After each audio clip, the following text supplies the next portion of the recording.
নমস্কার বন্ধুরা, welcome to Swapna blog. আজ আমি ছোলার ডালের বড়া দিয়ে পেঁপে আলুর নিরামিষ তরকারি তোমাদের সাথে শেয়ার করব। তো চলো বেশি কথা না বলে রেসিপিটি শুরু করা যাক। আর যারা চ্যানেলটি সাবস্ক্রাইব করোনি অবশ্যই সাবস্ক্রাইব করে পাশে থেকো।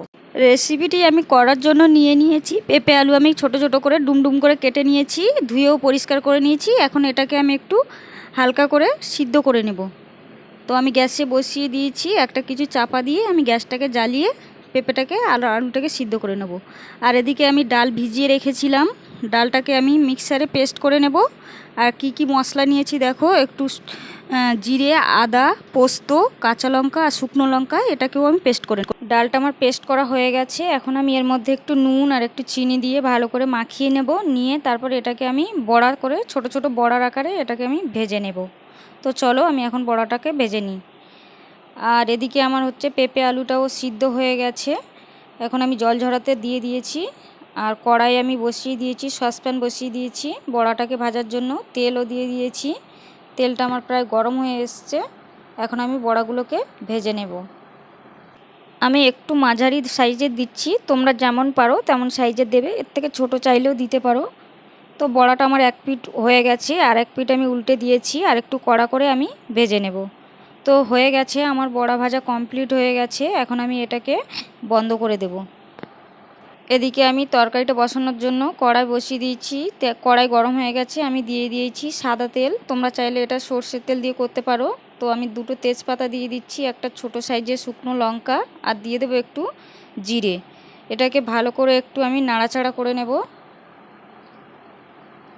তো ভাজা ভাজা আমার হয়ে গেছে, জিরে থেকে একটা সুন্দর গন্ধ বেরিয়ে গেছে। এখন আমি দিয়ে দেব ভেজে রাখা আলু আর পেঁপেটা, দিয়ে একটু ভালো করে নাড়াচাড়া করে নেব। নিয়ে এর মধ্যে আমি দিয়ে দেব পরিমাণ মতো নুন। নুনটা দিয়ে আমি আরেকটু ভাজা ভাজা করে নেব। এটাকে ভাজা ভাজা হয়ে গেছে। এখন আমি এর মধ্যে দিয়ে দেব পেস্ট করে রাখা মশলাটা, সঙ্গে একটু হলুদ গুঁড়ো আর একটু জিরের গুঁড়ো দিয়ে এটাকে মশলাটাকে আমি একটু ভালো করে মাখিয়ে নেব। নিয়ে তেল ছাড়া পর্যন্ত এটা আমি কষাতে থাকবো। আর একটু আমি এর মধ্যে জল দিয়ে দেব, যাতে মশলাটা তলা থেকে ধরে না যায়। তো দিয়ে আমি এখন এটাকে তেল ছাড়া পর্যন্ত ভালো করে কষাতে থাকবো। তো কষানো আমার হয়ে গেছে, দেখো রেডি হয়ে গেছে, তেলও ছেড়ে এসছে অনেকটা। এখন আমি এর মধ্যে দিয়ে দেব পরিমাণ মতো জল। বেশি জল দেব না, একটু মাখা মাখা টাইপের হবে, বেশি ঝোলও হবে না। তো আমি এখন পরিমাণ মতো জল দিয়ে দিয়েছি। এখন আমি এটাকে ঢাকা দিয়ে দেব জলটা ফোটা পর্যন্ত।